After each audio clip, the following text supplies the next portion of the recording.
These are the top 10 stories on TV Platinum. On number 1, the National Assembly has unsealed the office of Kogi Central Senator Natasha Akpoti Uduaghan. According to a video on Tuesday, Deputy Director of the Sergeant-at-Arms Alabi Adedeji was seen removing the red seal from her office door with the support of security personnel.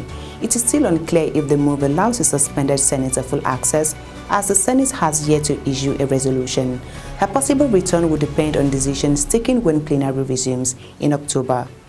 On number 2, Director General of the Tinubu Support Group, Dr. Umar Tanko Yakasai, has called on members of the Bola Ahmed Tinubu ideological group to step up grassroots sensitization on government policies. Yakasai made the call on Tuesday during the launch of the group's guide at his Abuja residence, with coordinators from all 36 states and the FCT present, highlighting its nationwide reach. He commended the convener, Bamidele Atoyebi, for promoting President Bola Tinubu's ideology and emphasized that political education and public enlightenment should remain the group's top priority. On number 3, the House of Representatives has directed the Accountant General of the Federation, Shamshiddin Ogunjimi, to provide a detailed breakdown of 2.4 trillion naira recently disbursed to contractors handling federal projects across Nigeria. Deputy Speaker Benjamin Kalu, who spoke to journalists on Monday after a heated session with indigenous contractors in Abuja, said lawmakers are worried that despite the huge payments, many projects remain invisible on the ground. He warned against fake project completion claims and insisted on transparency. Kalu added that while 2.4 trillion naira has already been released and another 760 billion naira in the pipeline, the House is demanding a verified spreadsheet from the Accountant General to reconcile government payments with contractors' claims. On number 4, Inspector General of the Police, Kayode Egbetokun, has warned that criminal gangs are increasingly relying on technology to carry out their operations. Egbetokun, who spoke at a police leadership workshop in Abuja on Monday, said terrorists and other armed groups are not only persistent but adaptive, constantly changing strategies to evade security forces. He noted that local conflicts are now spilling across borders, amplified by social media and transnational alliances. The police chief stressed that to confront this threat, commanders must combine foresight, creativity and agility with strategy and leading the force. On number 5, Chairman of the All Progressives Congress in Sokoto State, Alhaji Sadiq Achida, has dismissed former governor of the state, Aminu Tambuwal, as politically retired. Achida, who spoke to journalists on Monday, claimed Tambuwal lacks a political base of his own and only rose to prominence through the support of godfathers, particularly Senator Aliyu Wamako. He described Tambuwal's 8 years in office as a period of stagnation, abandoned projects, and asset stripping, further accusing him of refusing to formally hand over to his successor in 2023 to avoid accountability.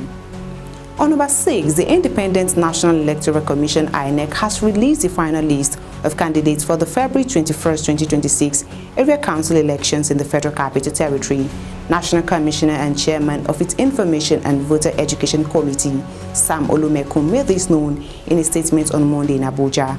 He explained that under the Electoral Act, no political party can withdraw or replace a candidate at this stage, except in the event of death. The Commission added that the full list of candidates, including their parties, ages, gender, and qualifications, has been uploaded to its website and social media platforms for public access.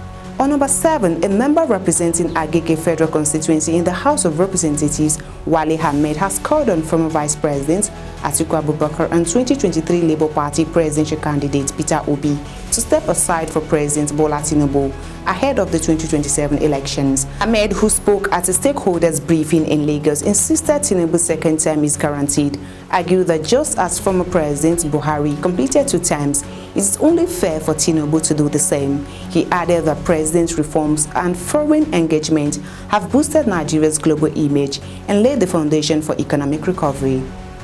On number 8, Minister of the Federal Capital Territory Nyesom Wike says he will not be distracted by blackmail or public criticism, insisting his focus is on delivering President Bola Tinubu's mandate. Wike, who spoke at the flag-off of road project in Mabushi District, Abuja on Monday, said blackmail has become a common tool against politicians, but stressed it would not deter him. He noted that his only concern would be if President Bola Tinubu expressed dissatisfaction with his performance, while also warning contractors and interest groups against attempting to dictate government priorities. On number 9, Parliament of the Economic Community of West African States, ECOWAS, has urged the integration of Burkina Faso, Mali and Niger into the regional bloc.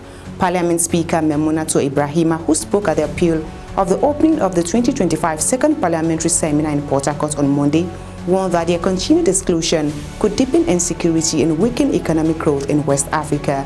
She stressed that dialogue and reconciliation are crucial to restoring regional unity, noting that the bloc cannot afford to ignore the grievances of the three Sahel states which have broken away to form their own alliance.